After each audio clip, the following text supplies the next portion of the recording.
If you change the magnetic field, you create an electromotive force. This electromotive force can induce a current which will change the magnetic field, and that changing magnetic field will create an EMF which induces a current which changes the magnetic field, which creates an EMF which changes the current, which changes... I'm just kidding.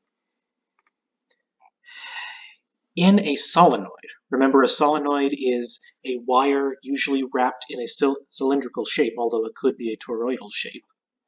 But in a solenoid, the magnetic field is given by this formula right here. B is equal to mu sub naught times I times the number of turns per unit length. Sometimes this is shortened to a lowercase n.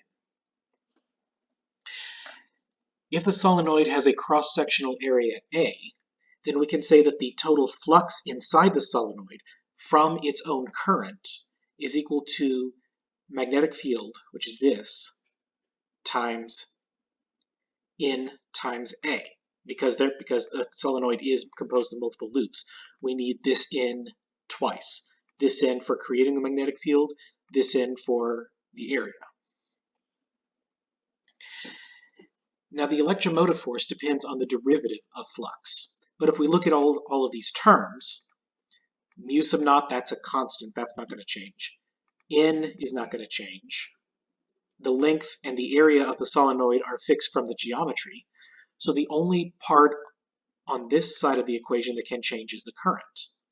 So we could say that the rate of change of flux is equal to mu sub naught times n squared divided by the length of the solenoid times A times this derivative of current. The induced EMF is the negative of the rate of change of the flux. So EMF is equal to all of this, which we often shorten because mu sub naught is a constant of the universe. In length and area are all constants of the solenoid. So all of these terms can be thought of as a fixed value for a particular solenoid, which we call the inductance. And just to be confusing, we usually assign it the letter L. That's why I've been putting subscript En here to indicate that this L stands for length, because this L stands for inductance, which is not the same thing.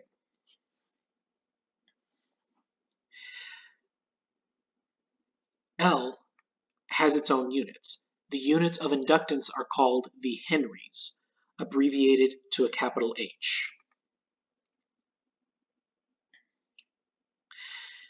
So the driving equation for an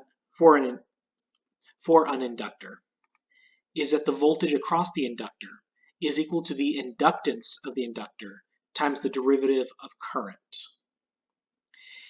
If you want to create a current through it, you need to change the current slowly. So this is one thing that makes inductors interesting from a circuit's perspective, is that a resistor and a capacitor will both respond to current instantly. A resistor will resist current instantly, and a capacitor will let current flow through it and will start building up charge. Inductors oppose changing currents. Inductors are kind of an inertia of your circuit. They try to keep the current going in the same direction and in the same magnitude. And so in order to change the current, you need to apply a voltage across it. Applying a voltage across the inductor and a current through the inductor gives you a power, which you can think of as being stored in the inductor. Now, power is always equal to V times I. In this case, for an inductor, the voltage is equal to L times di dt. And so this is now power. We move the dt to the other side, and we get the differential form of the equation, P dt is equal to L times I di. Now, we can integrate both sides, and the integral of power is change in energy. And if we decide that it starts at 0, then integral of power is the energy.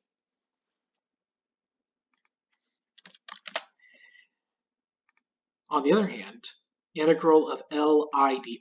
L is constant, but this I and this I are the same thing. So the integral of I di is 1/2 I squared. So the integral of L I di is 1/2 Li squared, which means that we can say that the energy stored in an inductor is equal to 1/2 Li squared. This is similar to a capacitor. Recall that a capacitor could store energy depending on how much charge was in the capacitor. An inductor stores energy depending on how much current is flowing through the inductor.